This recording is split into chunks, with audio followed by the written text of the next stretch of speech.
अहिल्याबाई होलकर हमेशा से नारी जगत के लिए एक प्रेरणा का स्रोत रही हैं। उन्होंने अपने पति और ससुर के देहांत के बाद अपने राज्य की गद्दी को संभाला और एक ऐसा उदाहरण पेश किया जो हर दौर के लिए एक आदर्श बन चुका था।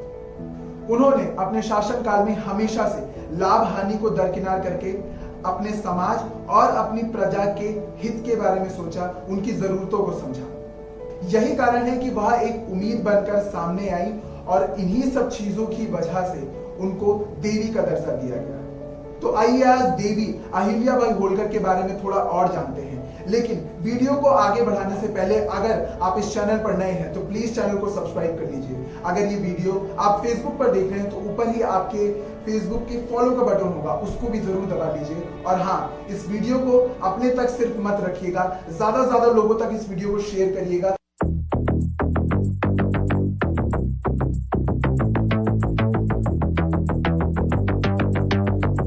वीडियो को शुरू करने से पहले एक बात के साथ शुरुआत करते हैं कि इतिहास वही लोग बनाते हैं जिनके पास इतिहास लिखने का समय नहीं होता।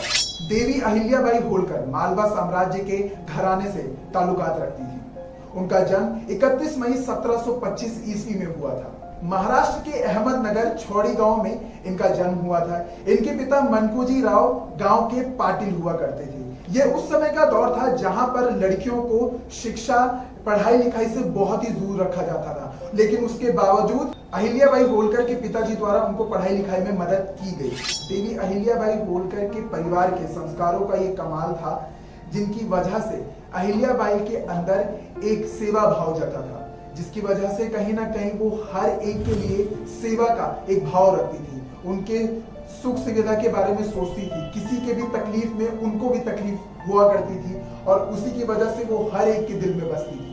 और इन्हीं सब चीजों को देखकर इंदौर के राजा का मन बना और वो अपने बेटे का रिश्ता लेकर अहिल्याबाई होलकर के पिता से मिले।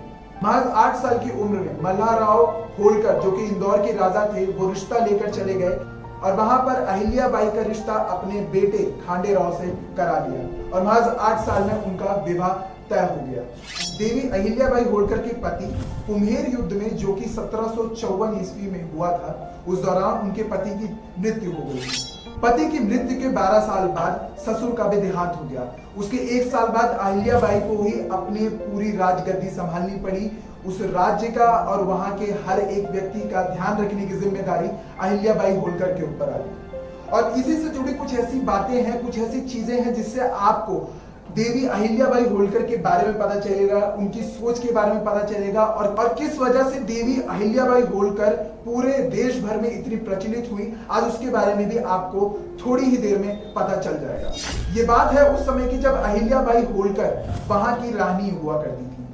उनका एक दिन पुत्र बाजार में एक अपने रथ को लेकर सवार होकर निकल जाता है। अब उस रथ से एक बछड़े की मृत्यु हो जाती है टक्कर लगकर, और उस मृत्यु को देखकर उस बछड़े की मां गाय उसके पास आकर मायूस होकर बैठ जाती है।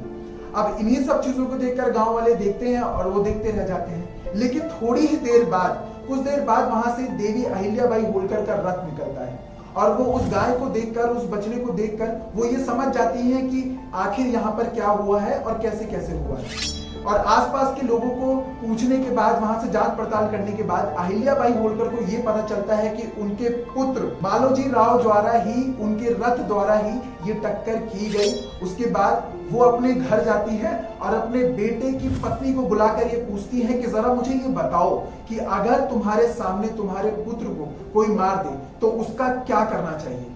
तो उनके बेटे की पत्नी यह कहती है कि उस व्यक्ति के प्राण ले लेने चाहिए।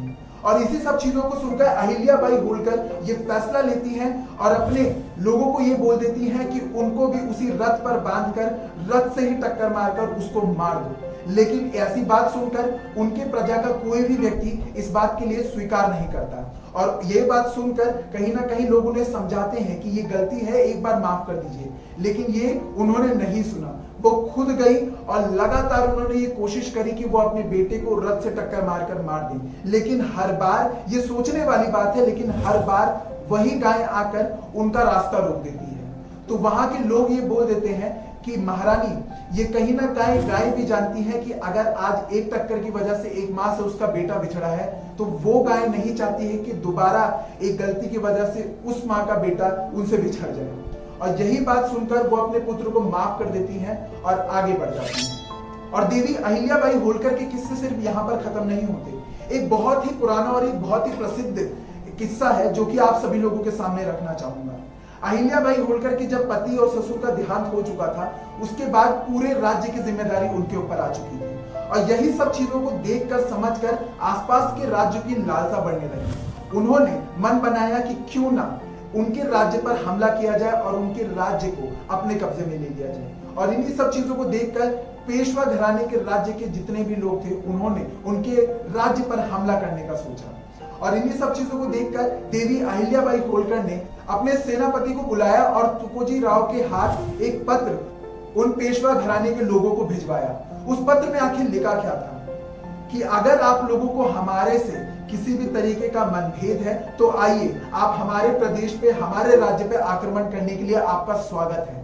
लेकिन जरा ये सोचिए कि इतिहास में क्या लोग लिखेंगे, क्या लोग पढ़ेंगे, क्या लोग आपके बारे में सोचेंगे, इसके बारे में जरूर जानिएगा। अब वो बात क्या थी कि जरा सोच के देखिए कि आप एक ऐसे राज्य पे आक्रमण करते हैं जहां पर एक महिला वहां का शासन चलाती है, जिसके ऊपर इतने सारी चीजें गुजर रही हैं। उसका पति चला गया, उसका ससुर चला गया, इतने सारी चीजें उसके इर्द गिर्द घूम रही हैं। और एक ऐसे कमजोर राज्य के ऊपर आप हमला कर अगर जीत भी जाते हैं तो इससे कोई अच्छा मैसेज पूरे दुनिया भर में नहीं जाने वाला है। और उन्होंने दूसरा ऑप्शन एक और दे दिया कि मान लीजिए कि अगर हम जीत जाते हैं तो हमारे यहाँ पर महिला सेना भी है। जी हाँ, उन्होंने अपने राज्य में महिला सेना भी खड़ी करी थी, जिसको कहीं ना कहीं उन्होंने खुद ही तैयार किया था। और महिला, चाहे वो महिला सेना हो चाहे वो उनके बाकी सेना हो, उन्होंने ये चीज बताई कि हमारे यहाँ पर अगर हम जीत जाते हैं तो इतिहास में आप ही के ऊपर सवाल उठाए जाएंगे कि ये कैसे लोग थे जो एक ऐसे राज्य से हार गए, महिलाओं से हार गए। ये सोचने वाली बात है। और इसी पत्र को पढ़कर पेशवा घराने के लोगों ने उनको पत्र लिखकर वापस ये संदेश भेजा कि हम आपसे लड़ना नहीं चाहते थे, सिर्फ आपसे मिलकर आपका दुख बांटना चाहते थे। तो कहीं ना कहीं बिना लड़े ही वो जंग जीत गई थी। और यही कहीं ना कहीं देवी अहिल्याबाई होलकर को अलग बनाती है। अहिल्याबाई होलकर का प्रार्थना में, भगवान में इतना विश्वास था कि बिना पूजा पाठ करे वो पानी का एक बूंद तक नहीं पीती थी। और इसी वजह से उन्होंने देश भर में कई सारी जगहों पर मंदिरों का पुनर्निर्माण करवाया। जो मुगलों द्वारा, मुस्लिम आक्रमणों द्वारा ऐसे कई सारे हमारे हिंदू मंदिर थे जिनको तहस नहस करने में मुस्लिम आक्रमणों का एक बहुत बड़ा योगदान था। एक मुगल साम्राज्य का जिन्होंने हमारे इतिहास को मिटाने में बहुत बड़ा योगदान दिया, कहीं ना कहीं उनको पुनर्निर्माण कराने में अहिल्याबाई होलकर का भी एक बहुत बड़ा योगदान था। ऐसे बहुत सारे मंदिर, चाहे वो सोमनाथ का मंदिर हो चाहे वो काशी विश्वनाथ हो।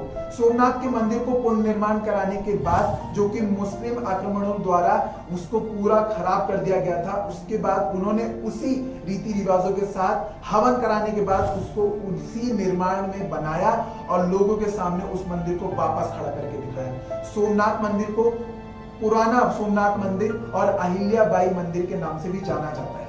और यही अगर बात करें काशी विश्वनाथ कॉरिडोर की, जो कि अभी कुछ ही समय पहले इतना ज्यादा प्रचलित हुआ था और कहीं ना कहीं पूरे देश भर में इसकी खुशी लोगों के कहीं ना कहीं चेहरे पे आप सभी लोगों को नजर आई होगी। लेकिन हाँ, ये काशी विश्वनाथ की भी शुरुआत, जो इसकी पूरी की पूरी संरचना की गई थी, वो अहिल्याबाई होलकर द्वारा की गई थी, क्योंकि मुगल साम्राज्य द्वारा उसको पूरा तहस नहस किया गया था। लेकिन अहिल्याबाई होलकर द्वारा उसको दोबारा खड़ा करने की हिम्मत उन्होंने ही करी थी।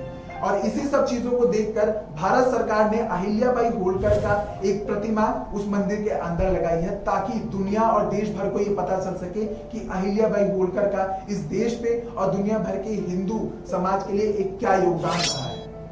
हमारे देश में हमेशा से ये कहा जाता है कि महिलाओं को दबाया गया है, लेकिन अगर ऐसा था तो चाहे महारानी लक्ष्मीबाई हो, चाहे देवी अहिल्याबाई होलकर हो, और ना जाने ऐसे कितने अनसंग वॉरियर हैं हमारे देश के जिन्होंने इतिहास में इतना बड़ा योगदान दिया, लेकिन उनको दबाने में मुगलों का और ऐसे कई सारे सांप्रदायिक लोगों का हाथ था जिन्होंने हमसे हमारा इतिहास छुपाया। लेकिन आज हम ये प्रण लेते हैं कि इन्हीं इतिहासों को बाहर निकालने में सरकार के साथ और खुद से भी कोशिश करेंगे कि लोगों के सामने लाने की कोशिश करेंगे। और आज की वीडियो में बस इतना ही, लेकिन अहिल्याबाई होलकर के इस योगदान को हम कभी ना भूलें, इसके लिए ये वीडियो बनाना बहुत जरूरी था। इस वीडियो को ज्यादा लोगों तक आप शेयर करें, उन सभी लोगों तक शेयर करें जिनको ये लगता है कि महिलाएं कुछ नहीं कर सकती। महिलाओं ने आज से हजारों साल पहले भी अपने आप को साबित करके दिखाया है और आज भी वो साबित कर ही रही है।